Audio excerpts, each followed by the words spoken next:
जनूबी एशिया की अस्करी और सियासी उमूर की माहिर एक अमरीकी खातून ने बालाकोट एयर स्ट्राइक और पाक फिदाइया का त्यारा मार गिराने के भारतीय दावों की तरदीद कर दी है। भारतीय शहर चंडीगढ़ में मिलिट्री लिटरेचर फेस्टिवल की तकरीब के दौरान खिताब करते हुए जॉर्ज टाउन यूनिवर्सिटी की प्रोफेसर क्रिस्टन फेयर का कहना था कि उन्हें इस बात में 1% भी कोई शक व शुबा नहीं है कि भारत ने फरवरी 2019 में पाक फिजाइया का कोई भी त्यारा मार नहीं गिराया। तकरीब में भारत के साबिक एयर चीफ BS धनवा, भारतीय फिजाइया के कुछ सीनियर ओहदेदारान और दीगर अहम शख्सियात भी शरीक थी।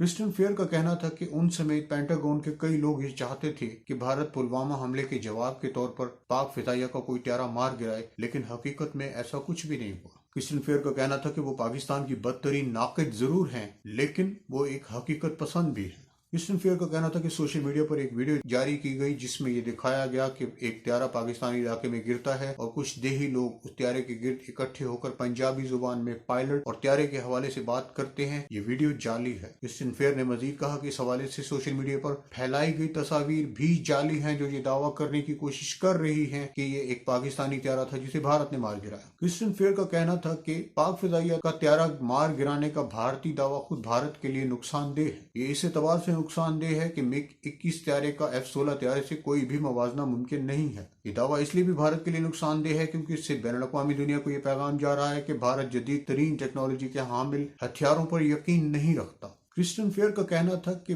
बालाकोट एयर स्ट्राइक में दहशतगर्दों के मुबैना कैंप को निशाना बनाने के हवाले से भारतीय दावे को भी बैनुल-अक़वामी दुनिया नहीं मान रही। इस दावे की तरदीद आम बैनुल-अक़वामी दुनिया के साथ साथ खुद भारत के दोस्त ममालिक भी कर रहे हैं। क्रिस्टन फेयर का कहना था कि सैटेलाइट से जारी की गई तस्वीर भारतीय दावे की तरदीद कर रही है। उन्होंने कहा कि भारत का ये जवाब भी काबिल कबूल नहीं है कि जैश-ए-मोहम्मद की मुबैना दहशतगर्दों के कैंप की इमारत को इसलिए नहीं उड़ाया गया क्योंकि हमले के लिए गाइडेड स्पाइस मिसाइल इस्तेमाल किए गए, जो इमारत में मौजूद किसी खुफिया रास्ते से गुजरते हुए अपने असली हदफ यानी दहशतगर्दों तक पहुंच गए थे। चुनाचे इमारत को तबाह करने की जरूरत पेश नहीं आई। क्रिस्टन फेयर का कहना था कि अगरचे गाइडेड मिसाइल स्पाइस मिसाइल हकीकतन इस सलाहियत के हामिल हैं कि वो इमारत को तबाह किए बगैर अपने असली हदफ तक पहुंच सकते हैं, लेकिन ऐसा तो उस सूरत में होता है जब जेरे निशाना इमारत किसी सख्त मटेरियल की बनी हुई हो,